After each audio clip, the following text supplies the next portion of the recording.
Hey all you groovy people. Let's face it, the X-Men is one of Marvel's most successful franchises. You just can't deny that the concept of a bunch of social outcasts getting together to fight the good fight in a world filled with hate and prejudice is just awesome. X-Men stories has and always will remain relevant in this day and age. But let's be real, in a world where there's God knows how many X-Men movies, TV shows, and comics, it's hard to know where to start. These timelines are so confusing. So in honor of these lovable mutant outcasts who just want humans to drop the hate, I thought I'd make you a reading recommendation list to help you get caught up with these characters. But before we move on, please be sure to give a like and subscribe to Tree Root Comics. You don't want to miss out on our awesome content. Now, if you're completely new to X-Men, I sort of recommend that you start with the Ultimate X-Men series. I say sort of because this series was a modern reimagining of the classic X-Men franchise aimed at new readers. Since it operates in its own bubble of continuity, you don't have to do any research. If you're completely new to X-Men, you can just start with Ultimate X-Men Volume 1 and you'll more or less get a great introduction to the X-Men. The problem with this series is that the creators reimagined our favorite mutants in an edgy way that did not sit well with fans. For example, Wolverine was a major creep when he pursued Jean Grey. He was such a jerk that he pushed Cyclops off a cliff, intending to kill him so that he can pursue a relationship with Jean. Why'd you do it, son? Go fuck yourself. At another point in the Ultimate continuity, Wolverine and Spider-Man experienced a Freaky Friday body swap situation. When he was in Peter Parker's teenage body, he tries to get together with another famous redhead by the name of Mary Jane. Surprisingly, Wolverine wasn't the only character who did deeply inappropriate things. Colossus was gay in this continuity, and Nightcrawler, a person of faith, was not kind to Colossus to say the least. Magneto was more of a mass-murdering terrorist that lacked the moral complexity that made him compelling in the main Marvel 616 continuity. And his kids, Quicksilver and Scarlet Witch, pretty much had an incestuous relationship, which is just so wrong in so many ways. No! God, please, no! No! No!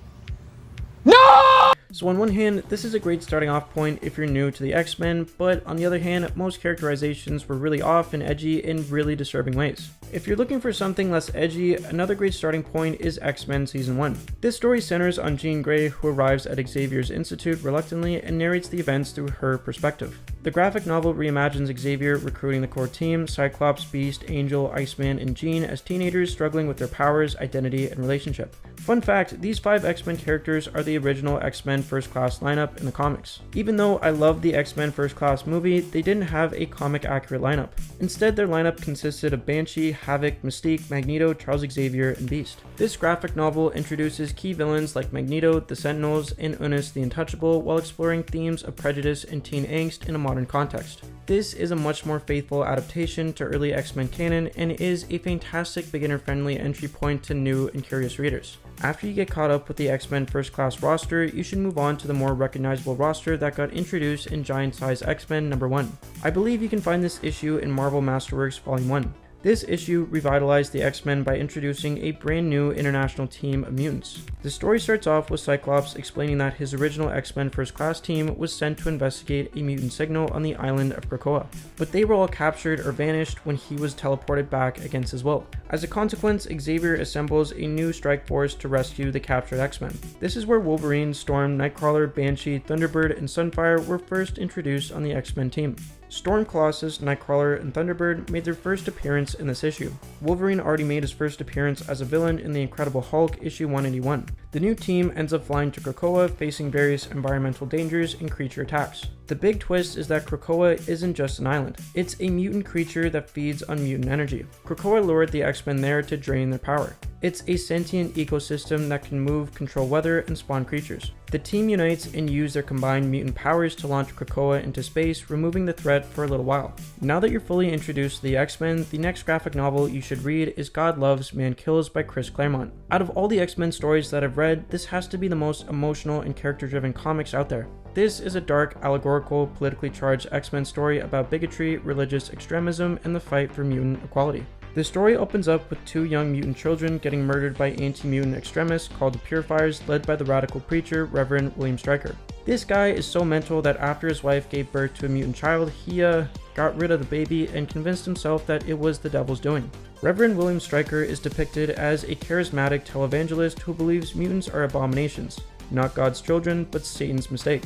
He runs a public anti-mutant campaign while secretly organizing a paramilitary group called the Purifiers to hunt and kill mutants. Stryker at one point kidnaps Professor X and plans to use his mind to locate and exterminate all mutants on Earth using a mind-amplifying device. In a rare alliance, the X-Men team up with Magneto to take down Stryker. Fortunately, at the end of the climactic battle, Stryker's extremism gets exposed and his followers are left horrified. This story did a phenomenal job of showing how religion can be twisted to justify hatred. After reading this story for the first time when hate was sent towards the X-Men, I kinda felt it too.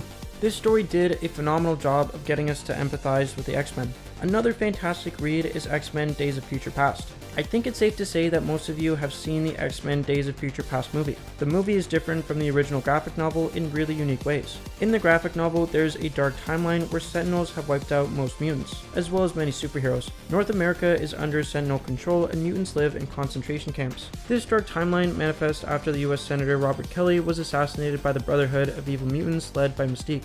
An older Kitty Pryde plans to change history by sending her mind back in time into her younger body in the past. She does this by using the help of Rachel Summers. She uses her chrono-skimming powers to send Kitty Pryde's consciousness back in time. Young Kitty Pryde suddenly finds herself possessed by her future self's consciousness and warns the X-Men of the impending assassination of Senator Kelly. Hence, the X-Men stop the attack to prevent the dystopian future. This story was different from the film in a few key ways. For instance, Wolverine's consciousness was sent back in time instead of Kitty's, Kitty Pryde developed a new phasing power to phase people's consciousness back in time, and Mystique tried to assassinate President Nixon instead of Senator Kelly. Despite these differences, both Days of Future Past stories turned out pretty great. Now, the Dark Phoenix saga is a story arc that worked better in comics than on film for some reason. In a previous issue of X-Men 100, Jean Grey sacrificed herself to save her teammates. She was seemingly reborn in the next issue as a more powerful version of herself, enhanced by a cosmic force known as the Phoenix Force.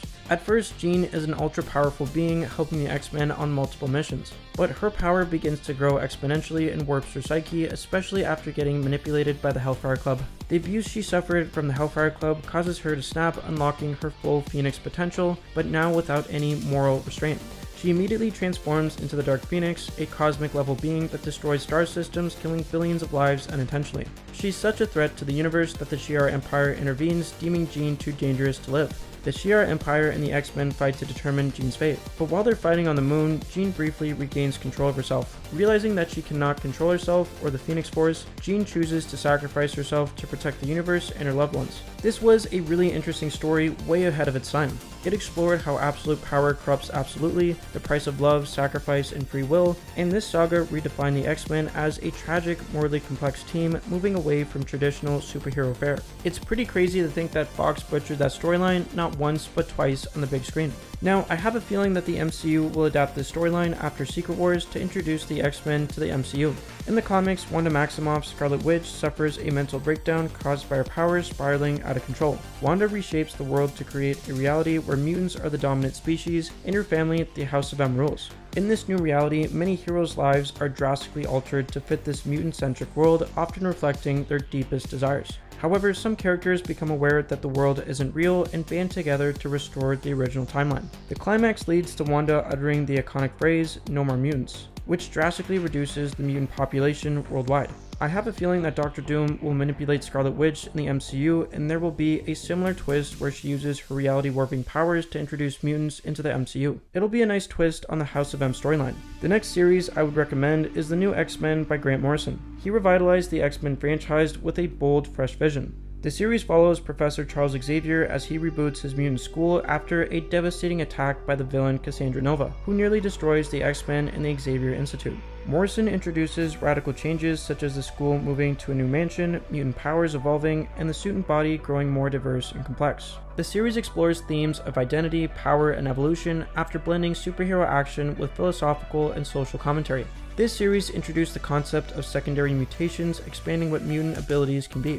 New characters like X-23 and the Stepford Cuckoos were introduced, and of course the build-up to a mutant revolution with escalating tensions between mutants and humans occurred. The next series I would recommend is Joss Whedon's Astonishing X-Men series. Like Ray Fisher, you do not have to agree with Joss Whedon as a person, but nonetheless, his X-Men series is pretty pivotal. The story starts out with Cyclops and Emma Frost rebuilding the X-Men with a focus on being superheroes again and not just teachers and revolutionaries. The first arc deals with the consequences of a cure that can turn mutants into humans. This sparks a moral debate within the mutant community. Later on, the Danger Room becomes sentient and turns against the X-Men. Emma Frost gets manipulated by the Hellfire Club and her dark past gets unraveled. Cassandra Nova returns and unleashes a whole lot of psychological trauma on the X-Men. The X-Men deal with aliens on Breakworld who plan on destroying Earth because the prophecy says that Colossus will destroy their planet, and when the Breakworlders shoot a giant bullet towards the Earth, Kitty Pryde phases it through the planet, sacrificing herself to save all mutant and human life.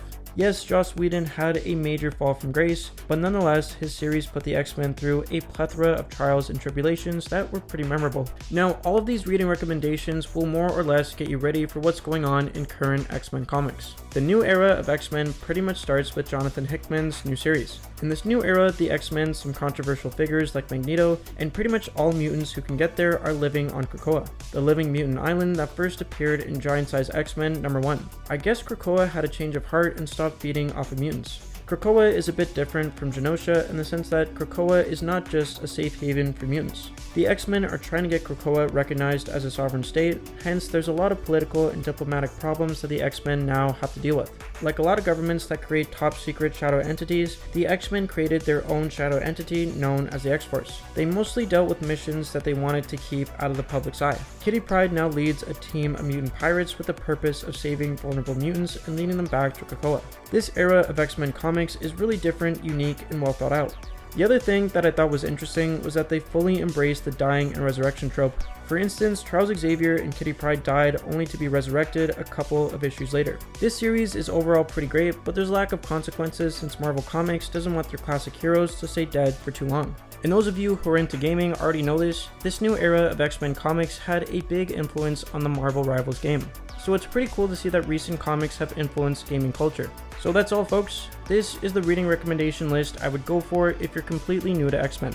If you follow everything by this order, you'll get a solid introduction to the X-Men and all other lovable characters, you'll get up to speed on the classic X-Men stories that have defined the X-Men, and before you know it, you'll know everything about this new era of X-Men. But what do you think? Do you agree with this list? What X-Men comic would you recommend to a new reader? Let me know what you think in the comment section below. As always, thanks a million for watching. Please be sure to give a like and subscribe to Traver Comics so that you won't miss out on our awesome content. Stay groovy.